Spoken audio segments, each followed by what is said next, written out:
म हजुरलाई एचएमआईएस को बारेमा भन्न गइरहेको छु। एचएमआईएस मा हामीले कसरी याद गर्ने भन्ने तरिकाको बारेमा बताउन गइरहेको छु। जस्तै एचएमआईएस को यहाँनेरि कतिवटा छ भने जम्मा 9 वटा मेन पोइन्ट चाहिँ 9 वटा छ है। अब यसलाई हामीले सिरियली याद गर्नु पर्यो। अब एउटाको फेरि 6 वटा छ। त्यसरी नै सबै याद गर्न थालो फर्मुला बनायौं भने हामीलाई गाह्रो हुन्छ। अब सबैको फर्मुला पनि बनाउन सकिदैन। सकियो भने पनि इन्डिभिजुअली फर्मुला बनाउँदै याद गर्दै एक त हाम्रो त्यतिकै पनि फर्मुला धेरै छ।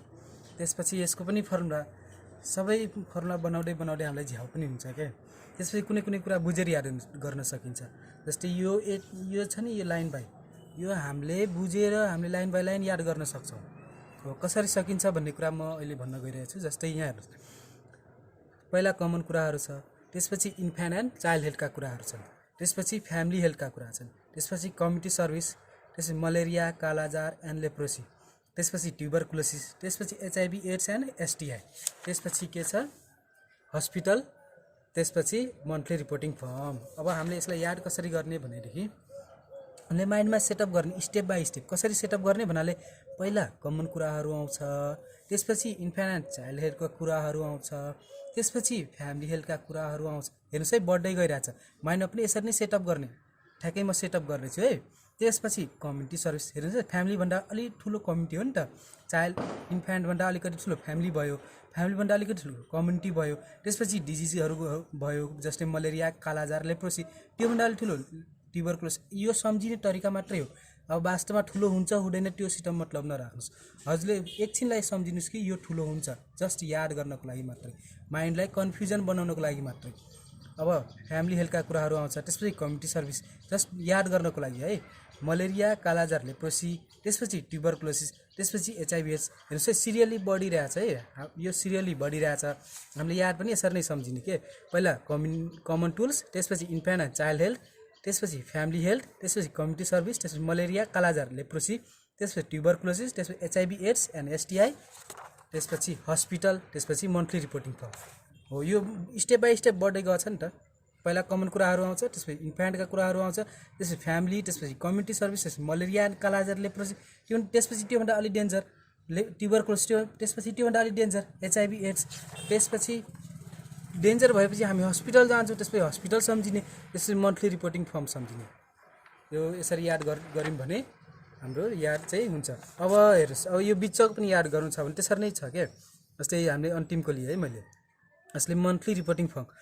पहिला मन्थली रिपोर्टिङ फर्म बिरामी आउँदाखेरि के हुन्छ भने एफसिएचबी निर जान्छ, किन नजिक एफसिएचबी हुन्छ। त्यसपछि त्यहाँ भएन भने त्यसपछि ओआरसी क्लिनिकमा जान्छ, नजिकै हुन्छ। त्यसै हेल्पोस पिएससीमा जान्छ, त्यसपछि पब्लिक हेल्थमा जान्छ। त्यहाँ पनि भएन भने के जान्छ, प्राइभेट हेल्थमा जान्छ। Private and NGO health facility reporting form. यो चाहिँ रिपोर्टिङ फर्म हो, तर हामीले यो सम्झिनको लागि मात्रै त्यसरी सम्झेको है। यो चाहिँ फर्म हो। हामीले बिरामी एफसिएचबीमा जान्छ भन्नाले त्यो चाहिँ सम्झिनको लागि भनेको त्यो कुरा। तर त्यो कुरा त्यही भएर यहाँ सानदेखि बढिरहेछ नि त। हामीले यसरी हेरौँ न, एफसिएचबी, ओआरसी, पिएससी, पब्लिक हेल्थ, त्यसपछि प्राइभेट, यो सानदेखि बढ्दैछ नि त। हामीले यसरी जस्तै हस्पिटलकै हेरौँ, पहिला एडमिसन, त्यसपछि डिस्चार्ज, त्यसपछि कहिलेकाहीँ इमर्जेन्सी पनि हुन्छ। हेर्नुहोस् है, यो ठ्याक्कै स्टेप बाई स्टेप छ नि त। हामीले यसरी नै याद गर्ने हो क्या, स्टेप बाई स्टेप। जस्तै हामीले सुरुको हेरौँ, कमन टुल्स, जस्तै मास्टर रजिस्टर। सुरुमा बिरामी आयो भने के हुन्छ भने मास्टर रजिस्टरमा दर्ता गर्छौँ। त्यसपछि हेल्थ सर्भिस, त्यसपछि त्यो हेल्थ सर्भिस कार्ड बनाउँछौँ। त्यसपछि आउट पेसेन्ट रजिस्टर, त्यसपछि ओपिडी रजिस्टरमा दर्ता गर्छौँ। त्यसपछि ट्रान्सफर स्लिप, रिफरर स्लिप, हामीले रिफर गऱ्यौँ भने स्लिप बनाइदिन्छौँ र रिफर पठाइदिन्छौँ। त्यसपछि के भयो, डिफल्टर, यदि आएन भने डिफल्टरमा हामीले दर्ता गर्छौँ, डिफल्टर र डिस्कन्टिन्युएसन। हेर्नुहोस् है, स्टेप बाई स्टेप छ क्या। ओपेन ट्याली सिट, त्यसपछि ओपेन ट्याली सिट। यो हाम्रो के भयो, स्टेप बाई स्टेप हामीले यसरी गर्दै जाने कि। याद पनि माइन्डमा पनि यसरी नै सेटअप गर्ने कि। पहिला यो आउँछ, त्यसपछि यो आउँछ। जस्तै पहिला मास्टर रजिस्टर आउँछ, त्यसपछि हेल्थ सर्भिस कार्ड आउँछ, त्यसपछि आउट पेसेन्ट रजिस्टर आउँछ, त्यसपछि रिफरर एन्ड ट्रान्सफर स्लिप आउँछ, त्यसपछि डिफल्टर अर डिस्कन्टिन्युअस ट्रेसिङ स्लिप आउँछ, त्यसपछि ओपेन टेली सिट आउँछ। यसरी हामीले के गरेछौँ, स्टेप बाई स्टेप हामीले माइन्डमा सेटअप गरेछौँ। यसरी सेटअप गर्दै गयौँ भने हामीले याद गर्न सजिलो हुन्छ। अब त्यसरी सेटअप हुँदैन भने के गर्ने, यसरी सम्झिनुहोस् न। बिरामी पहिला बिरामी हेल्प पोस्ट आयो भने मास्टर रजिस्टरमा पहिला दर्ता हुन्छ, त्यसपछि हेल्थ सर्भिस कार्ड बनाइदिन्छ, त्यसपछि ओपिडी रजिस्टरमा दर्ता गर्छौँ, त्यसपछि ट्रान्सफर स्लिप रिफर गऱ्यौँ रिफर स्लिप बनाइदिन्छौँ, त्यसपछि डिफल्टर भयो बोलायौँ र आएन भने डिस्कन्टिन्युएसन ट्रेसिङ स्लिप हुन्छ, त्यसपछि ओपन टेली सिट। यसरी हामीले माइन्डमा सेटअप गर्दैछौँ है। सबैको त्यस्तै छ क्या। अब जस्तै यसमा हेर्नुहोस् है, infant and child health card, पहिले चाइल्ड हेल्थ कार्ड बनाउँछौँ होइन, चाइल्ड हेल्थ कार्ड बनाउँछौँ जसमा इम्युनाइजेसनको त्यसपछि हाइट वेटको कुराहरू हुन्छ, त्यसमा हामीले के बनाइदियौँ पहिला चाइल्ड हेल्थ कार्ड बनाइदियौँ, त्यसपछि इम्युनाइजेसन रजिस्टरमा दर्ता गऱ्यौँ अर्थात् रजिस्टर, यो हामीले सम्झिनको लागि मात्रै हो क्या। त्यसपछि न्युट्रिसन रजिस्टर, त्यसपछि अनि डिजिजको कुरा, अनि त्यसपछि रोगहरूको कुरा बल्ल सुरु भयो क्या। हामीले यसरी स्टेप बाई स्टेप छ क्या, यो सबै त्यस्तै छ। अब हेर्नुहोस् है, IMCI register integrated management of childhood illness, यो चाइल्डहुड इलनेसको integrated management register step by step क्या। त्यसपछि आइएमएएम चाइल्ड हेल्थ कार्ड, यो भनेको integrated management of acute malnutrition. त्यसपछि के भयो, आइएमसिआई रजिस्टर पछि मालन्युट्रिसन रजिस्टर हेल्थ कार्ड, त्यसपछि रजिस्टर। यहाँ हेर्नुहोस् है, पहिला कार्ड आएको छ, त्यसपछि रजिस्टर आएको छ। अर्कोमा पनि हेर्नु होला है, जस्तै यसमा हेर्नु भने पहिला कार्ड आउँछ, त्यसपछि रजिस्टर आउँछ। पहिला यहाँ हेर्नुहोस् है, पहिला कार्ड आउँछ, त्यसपछि रजिस्टर आउँछ। यो चाहिँ बुझ्नको लागि मात्रै हो, र यस्तै आउँछ भन्ने चाहिँ नसम्झिनु होला है। यो यसरी बुझ्यौँ भने पहिला यो आछ, त्यसपछि आछ, प्रायः जस्तो सबैमा यस्तै आछ भनेपछि यो हजुरलाई के भयो, रिमेम्बर गर्न सजिलो भयो कि याद गर्न। पहिला हेल्थ सर्भिस कार्ड आयो, त्यसपछि रजिस्टर आयो, त्यसपछि आइएमएम रजिस्टर हस्पिटलको लागि, त्यसपछि हेर्नुहोस् है रजिस्टर, त्यसपछि हस्पिटलको लागि स्टेप बाई स्टेप बढेको छ नि त। सबैमा त्यस्तै छ क्या। जस्तै अब फ्यामिली हेल्थको कुरा हेर्नुहोस्, जस्तै फ्यामिली प्लानिङ फेस सिट, पहिला फेस सिट बनाउँछौँ, त्यसपछि pills depot service register step by step है। यहाँ हेर्नुहोस्, पहिला पिल्स डिपो, हामीले पिल्स दिएर त्यस्तो अप्ठ्यारो त छैन नि त, पिल्स डिपो सर्भिस त्यस्तो गाह्रो छैन, स्टेप बाई स्टेप भइरहेछ। इम्प्लान्ट र आइसिडी अलिक गाह्रो छ नि त हो। त्यसपछि स्टेरिलाइजेसन, त्योभन्दा अलि स्टेप बाई स्टेप के, सिम्पलदेखि कम्प्लिकेटेडतिर अथवा स्टेप बाई स्टेप।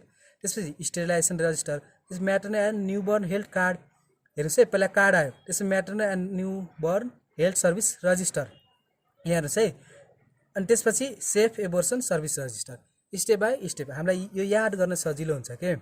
अब यहाँ हेर्नुहोस्, जस्तै यो कम्युनिटी सर्भिसको हेऱ्यौँ भने हामीले कम्युनिटी सर्भिसको के छ भने यसमा मात्रै उल्टो छ क्या। हेर्नुहोस्, अब यहाँनिर पहिला एफसिएचबी अनि ओआरसी थियो, यहाँ चाहिँ के छ भने ओआरसी अनि एफसिएचबी छ। अब हामीले यो चाहिँ यसरी याद गरिहालौँ, यो ठुलो छ। अब यसलाई सम्झिने कि यो मात्रै उल्टो छ भनेर सम्झिने, सबै त्यस्तो छैन, यो मात्रै यसमा छ है त्यस्तो अब यो मात्रै त्यस्तो छ भने यो त झन् बढी याद हुने भयो कि, यसमा बढी फोकस जाने भयो। हजुरले के गर्नु पर्यो भने यसमा मात्रै उल्टो छ भनेर यसरी सम्झिने नि त, यो याद गर्नलाई मात्रै हो। यसमा पनि सबैमा त्यस्तो हुन्छ भन्ने छैन, यो जस्ट याद गर्नलाई मात्रै हो है। अब हेर्नुहोस्, यसमा पनि हेर्नुहोस्, यसमा पनि स्टेप बाई स्टेप छ, यसमा पनि स्टेप, यसमा पनि स्टेप, सबैमा स्टेप वाइज छ। र यसमा चाहिँ मात्रै थोरै छ र स्टेप वाइज छैन भनेपछि हामीलाई केही गाह्रो छैन, यसमा मात्रै यस्तो छ भनेर हामीले गऱ्यौँ भने यो पनि त याद भयो नि त। जस्तै हेर्नुहोस्, मलेरिया, कालाजार, लेप्रोसी, पहिला हामीले स्याम्पल कलेक्सन गर्छौँ, स्याम्पल कलेक्सन फर्म आयो, त्यसपछि हामीले ल्याबोरेटरीमा पठाउँछौँ, त्यसपछि ल्याबोरेटरी रजिस्टर आयो, त्यसपछि हामीले ट्रिटमेन्ट रजिस्टर, त्यसपछि मलेरिया कालाजार पछि अनि लेप्रोसी, यो त सास यो त बोल्दा बोल्दै सर्छ नि त लेप्रोसी। त्यसपछि के भयो, यसको ट्रिटमेन्ट कार्ड पहिला स्टेप बाई स्टेप छ है, हेर्नुहोस् है। त्यसपछि ट्रिटमेन्ट कार्ड, त्यसपछि लेप्रोसी ट्रिटमेन्ट रजिस्टर, पहिला कार्ड आयो त्यसपछि रजिस्टर आयो, स्टेप बाई स्टेप छ है। पहिला हामीले स्याम्पल कलेक्सन गऱ्यौँ, त्यसपछि ल्याबोरेटरीमा पठायौँ, त्यसपछि ट्रिटमेन्ट रजिस्टर, त्यसपछि ट्रिटमेन्ट कार्ड, त्यसपछि फेरि लेप्रोसीको ट्रिटमेन्ट रजिस्टर, यसरी हामीले बढाउँदैछौँ है। यो लेप्रोसीको यो दुईवटा त्यही भएर पछि आएको हो, यो मलेरिया कालाजारको हो त्यही भएर अगाडि आएको है, किनभने यहाँ मलेरिया कालाजारको पहिले भइरहेछ। हामीले यसरी सम्झिने याद गर्नलाई मात्रै। अब ट्युबरक्लोसिसको हेर्नुहुन्छ भने जस्तै यहाँ हेर्नुहोस्, पहिला के छ भने collection form, sample collection form, त्यसपछि ल्याबोरेटरीमा यसको जस्तो छ त्यस्तै यसको पनि छ है। पहिला कलेक्सन फर्म, त्यसपछि ल्याबोरेटरी रजिस्टर, त्यसपछि ट्रिटमेन्ट कार्ड हेल्थ फेसिलिटीको लागि, त्यसपछि ट्रिटमेन्ट कार्ड पेसेन्टको लागि, त्यसपछि ट्रिटमेन्ट रजिस्टर। हेर्नुहोस् है, पहिला कार्ड आउँछ अनि त्यसपछि रजिस्टर आएको छ है। त्यसपछि स्मोकिङ सिजेसन रजिस्टर, त्यसपछि डिआर ट्युबरक्लोसिस ल्याबोरेटरी रजिस्टर। हेर्नुहोस् है, पहिला सिम्पलदेखि कम्प्लिकेटेड, लास्टमा डिआर आएको छ नि त, पहिला सिम्पल छ त्यसपछि कम्प्लिकेटेड, त्यसपछि डिआर ट्युबरक्लोसिस ल्याबोरेटरी रजिस्टर, त्यसपछि DR tuberculosis treatment register. Treatment यो लास्टमा आउँछ कि ट्रिटमेन्ट रजिस्टर जुन छ नि, यहाँ लास्टमा आएको छ। पहिला कार्ड आउँछ, हैन। त्यसपछि रजिस्टर आउँछ। यसरी स्टेप बाई स्टेप के जस्तै यसैमा हेरौँ भने HIV testing and counselling register पहिले हामीले काउन्सिलिङ गर्छौँ, त्यसपछि ट्रिटमेन्ट रजिस्टर, त्यसपछि यो के भयो एसटिआई ट्रिटमेन्ट रजिस्टर, यो एसटिआई हो। त्यसपछि यहाँ पिएमटिसिटी अर एचआइभी हेर्नुहोस् है स्टेप बाई स्टेप बढिरहेछ है। यसरी नै हामीले याद गऱ्यौँ भने हामीलाई सजिलो हुन्छ। त्यसपछि के छ एचआइभी ट्रिटमेन्ट केयर रजिस्टर, त्यसपछि एचआइभी पेसेन्ट ट्रिटमेन्ट कार्ड, त्यसपछि ओपोइड सब्स्टिट्युसन थेरापी रजिस्टर। हामीले यसरी स्टेप बाई स्टेप हामीले याद गऱ्यौँ भने हामीलाई यो याद गर्न सजिलो हुन्छ।